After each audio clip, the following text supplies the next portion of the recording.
Become a patron at www.patreon.com/Golden Era Bookworm for hard to find books, scans of rare photos, and articles on the golden era of bodybuilding. Hi everybody, Golden Era Bookworm here. Today I'd like to talk about expanding the ribcage and the factors contributing to ribcage development.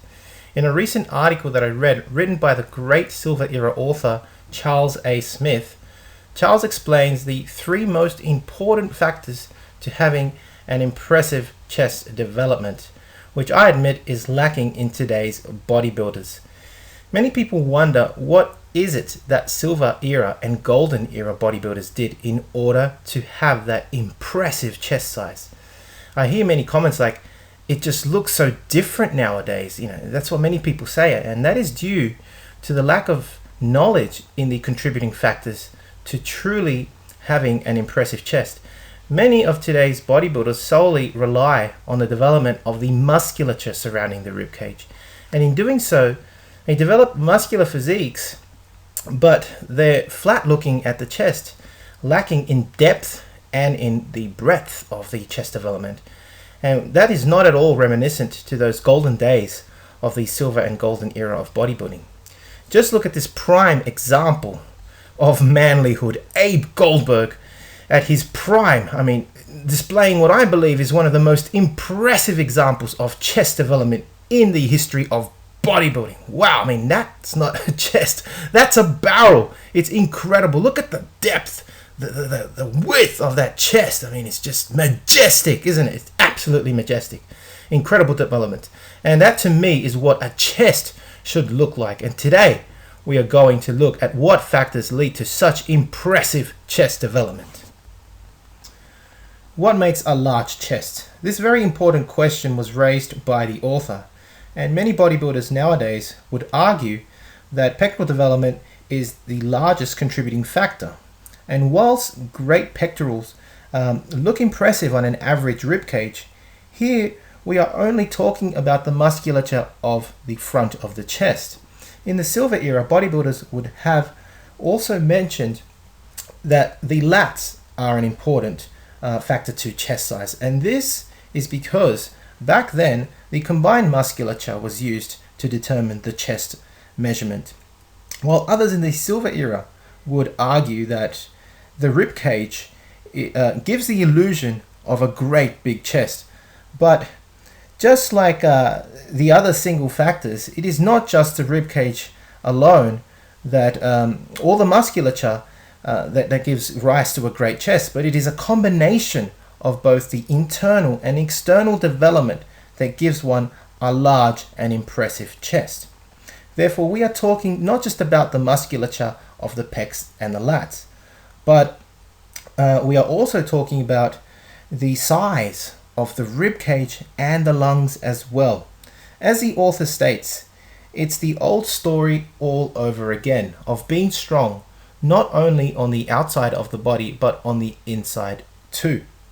However, the largest contribution to a big chest is made by what you and I call the rib box, and the internal viscera, of course, the lungs and the heart. Having flexible cartilage in the rib cage allows one to expand the ribs and to develop them well.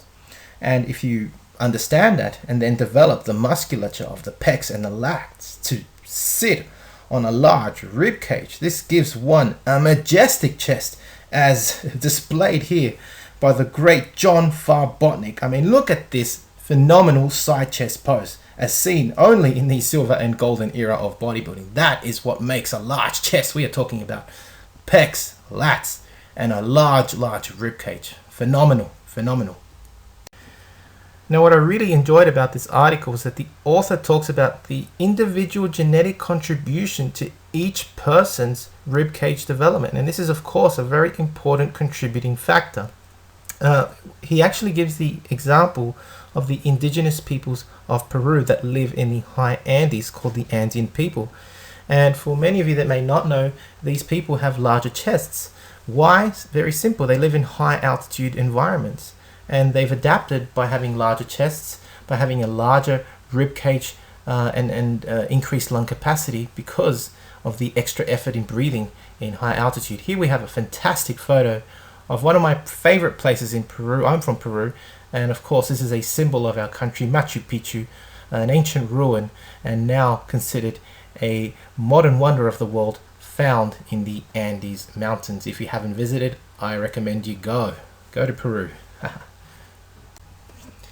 Now, being a scientist myself, I decided to look into the genetic contributions of Andean people just to support what the author had to say, and I found a nice little paper from about almost 20 years ago, Genetic Approaches to Understanding Human Adaptation to Altitude in the Andes.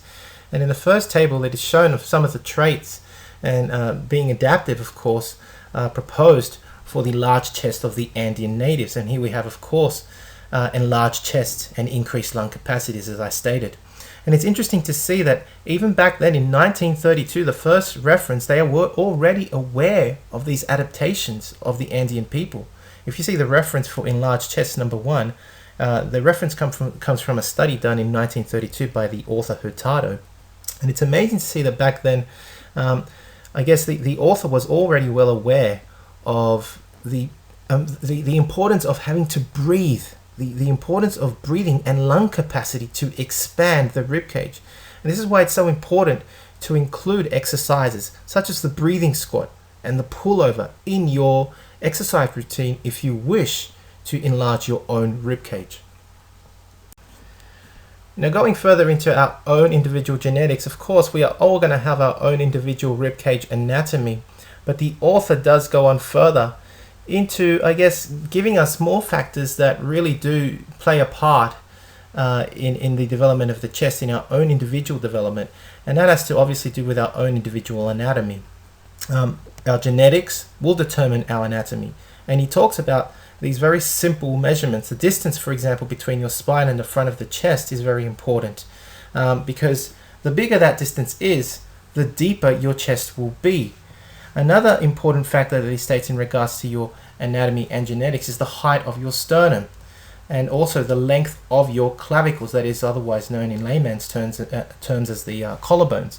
And of course, if your sternum is high up and your collarbones are long and wide, this is going to give you a wide chest. Now, just imagine the combination of having a very deep chest, because your spine, the distance between your spine and the front of your chest, that is the sternum, is already large, and then having long clavicles and a high sternum on top of that. I mean, you're going to have a deep and wide chest. You're going to have what he calls a super colossal chest. And of course, your anatomy and your own genetics are obviously going to have a major contribution to the size, the size possibilities of your own chest development. And now that we've talked about the 3 most important contributing factors that lead to a large chest development, being the musculature that sits around the rib cage development itself, and the size of the lungs, we can compare these phenomenal photos taken from both the golden and silver era of bodybuilding.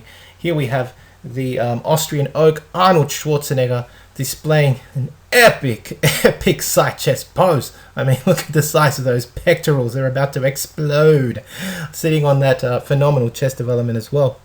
Sorry, phenomenal rib cage development. And on the right we have, I have to admit, this still I think is one of the greatest side chest poses ever taken on film, Abe Goldberg. I mean, he may not have the enormous pectoral development of Arnold Schwarzenegger, but that rib cage is an exaggeration. It is absolutely majestic. And this is the point. This is the point of putting these 2 very distinct side chest poses from very distinct eras. I wanted to make a point here.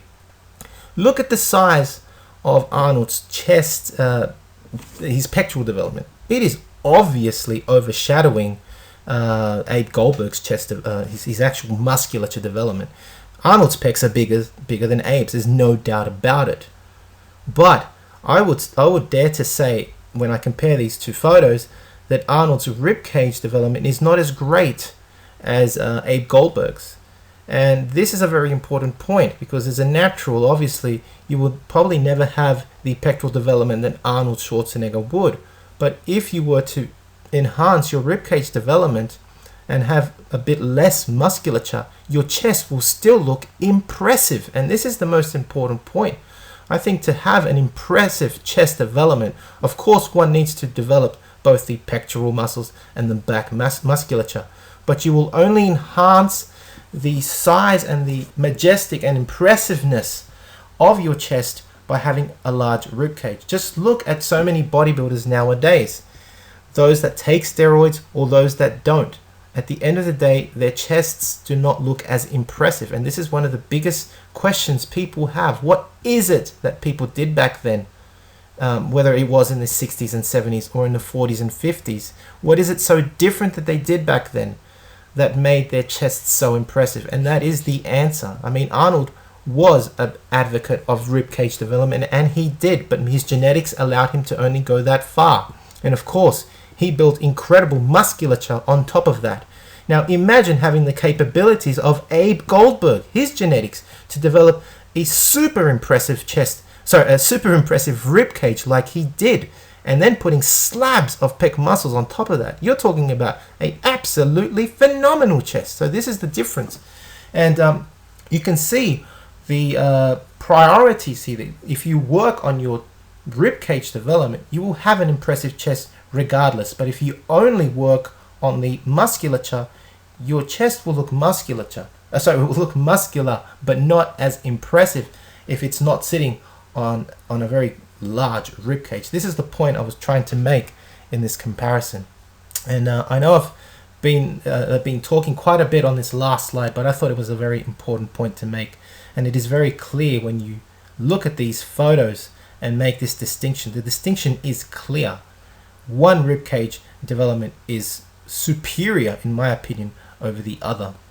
Anyway, that's my take on it, and I'll leave you with these photos for you to make your own comparison. Anyway, I do hope you've enjoyed this video looking at the contributing factors to a large chest size, to a majestic rib cage development as well. I hope you have enjoyed watching this video. If you have, please give it a thumbs up. Subscribe if you haven't to the Golden Era Bookworm.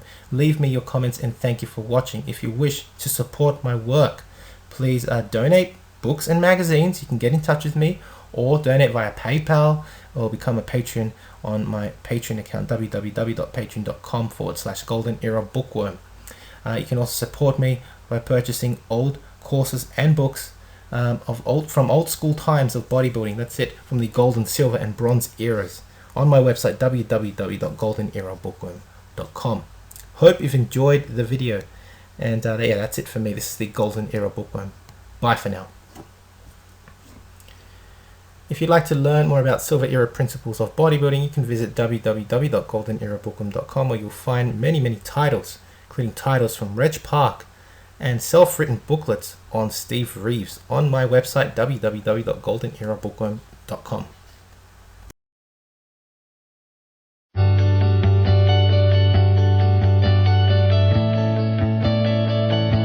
Hi everybody, I just want to recommend this phenomenal book, Vince's Secret Locker, volume number 2 by Carl Coyne. I've been looking at this for about 4 weeks and I can't put it down. If you get a chance, check it out. He also has a part 1 that I highly recommend also. Vince was the trainer to the stars and had an amazing, interesting gym that today there's still not equipment like it around. It was all made out of wood. He'll be on our radio show coming up probably in the next couple weeks or so. Have a great day, and again, highly recommend this book.